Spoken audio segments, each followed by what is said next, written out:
Hey guys, welcome back to my channel the Deepa ব্লগে। তোমরা সবাই কেমন আছো? আশা করি ভালো আছো, আমিও ভালো আছি।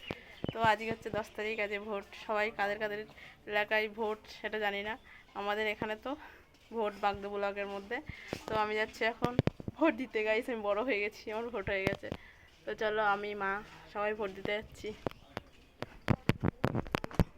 আর কি গরম গাইস, কি রোদ্দুর। তোরা এত সকাল সকাল ভোট দেওয়া হয়ে গেল? দেখো গাইস, আমার মা সেজে গুজে দাঁড়িয়ে রয়েছে ভোট দিতে হবে। সব দাঁড়িয়ে রয়েছে আমার ভোটার কার্ড। এই দেখো গাইস আমার ভোটার কার্ড, কি বিচ্ছিরি ফটো। তো যাবো এখন ভোট দিতে। তো চলো স্কুল মাঠে যাবো, তারপরে তোমাদের সাথে দেখা হচ্ছে। টাটা। ওখান থেকে টোটোতে উঠে গেছি আমি আর মা, আর পাশের বাড়ির একটা বৌদি তো আগেই চলে গেছে। টোটোতে করে যাচ্ছিলাম ভোট দিতেই, ফার্স্ট টাইম। তারপরে স্কুল মাঠে গিয়ে না ক্যামেরাটা অন করতে পারি না, আর পুলিশে না ক্যামেরা অন করতে দিচ্ছে না। যেই ক্যামেরাটা অন করেছি তারপর দেখছি পুলিশে চিল্লাচ্ছে পিছন দিকে, তারপর আর ক্যামেরাটা অফ। গাইজ আমাদের ভোট দেওয়া হয়ে গেছে, দেখো গাইজ ভোট দিয়েছে। আর এমনভাবে কালি দিয়ে দিয়েছে গাইজ, তার কি বলবো। এই দেখো টিপ সাপও দেওয়া লেগেছে, কোনোবার টিপ সাপ দেওয়া লাগেনি, আমার এই ফার্স্ট টাইম টিপ সাপ দিতে হয়েছে।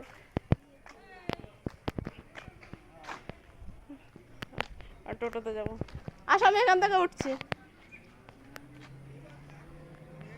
ভোট দিয়ে আসার পথে আবার একটা দাদা সাইডে দিকে হচ্ছিলো যে ভোট দিয়ে হয়ে গেলো। আমি বলছি হ্যাঁ ভোট দিয়ে হয়ে গেছে। তারপরে ভোট দিয়ে বাড়ি এসেছিলাম সবাই মিলে একসঙ্গে। একটা দাদা আর একটা কাকার সাথে কথা বলছিলাম যে টোটো পাঠানোর কথা ছিল, টোটো পাঠাসনি, আমরা আবার আর একটা টোটোয় বাড়ি যাচ্ছি। তাই বলতে বলতে ভীষণ মানে মা আর বৌদি আর পাশের বাড়ির দুটোকে মানে ছিল, তারপরে তাদের সঙ্গে গল্প করতে করতে আসছিলাম।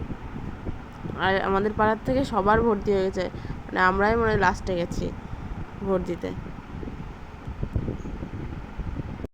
গাইস দেখো বাড়ি এসে দেখছি আমার সরি আমার বোনের ছেলে বোনাই আর ভাই এসেছে। পাপা এদিকে তাকাও, ছেলেটা পাপা, পাপা এটা কে? তাকাও এদিকে তাকাও, ওই দেখো আমাদের কুটিলা। গাইস আমার সাথে কি গন্ডগোল করলো আসার সঙ্গে সঙ্গে, মনটা ভীষণ খারাপ। বোনাই আর কদিন পরে চলে যাবে কাজে, তার জন্য। ওলে বাবালে তোমার কি হলো পাপা? এই দেখো ভাই, না না ভোট দিয়ে তো বাড়ি চলে আসলাম। আর দেখালাম তোমার বোনের ছেলে, তারপর একটা ভাই, তারপর হচ্ছে বোনের বর সবাই এসছে। আসার পরে বোনের বর চলে যাবে বিদেশে, তার জন্য হচ্ছে দেখা করতে এসছে আমাদের সঙ্গে। আচ্ছা। আর গাইস যা গরম পড়ছে আজকে, বাপরে বাপ। আর স্কুল মাঠে গিয়ে না ভিডিও করতে পারিনি, মানে পুলিশে মানে বিএসএফটা ক্যামেরায় অন করতে দিচ্ছে না। আর একটুখানি ক্যামেরা অন করেছে, দেখছি ক্যামেরায় অন করিনি, হ্যাঁ, তার জন্য আর ভিডিও করতে পারিনি। তো আজকের ভিডিওটা এই পর্যন্ত। ভালো লাগলে like comment share and subscribe করে দিই আমার পাশে থেকো। তোমাদের সঙ্গে দেখা হবে নেক্সট কোনো ভিডিওতে। Bye bye.